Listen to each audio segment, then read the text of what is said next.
এই যে দেখুন পিঁপড়ারা দল বেঁধে এই যে দেখুন তারা একটি খাবারকে যৌথভাবে নিয়ে যাচ্ছে। বহু পিঁপড়া তারা একটি মাত্র খাবার দেখেন সংঘবদ্ধভাবে নিয়ে যাচ্ছে। এখানে বহু দেখুন অনেক দূরে যাচ্ছে তারা। এই যে দেখুন ওই অনেক দূরে এই কিছু কিছু নেতা আছে, তারা পথ দেখাচ্ছে। এরা সম্মিলিতভাবে কাজ করতে পছন্দ করে। এজন্য আমাদের পিঁপড়া থেকে শিক্ষা নেওয়ার বিষয় আছে।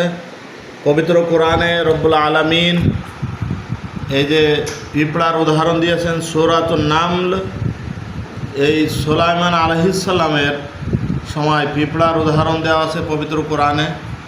দেখুন পিঁপড়ারা কীভাবে তাদের খাদ্য সংগ্রহ করছে।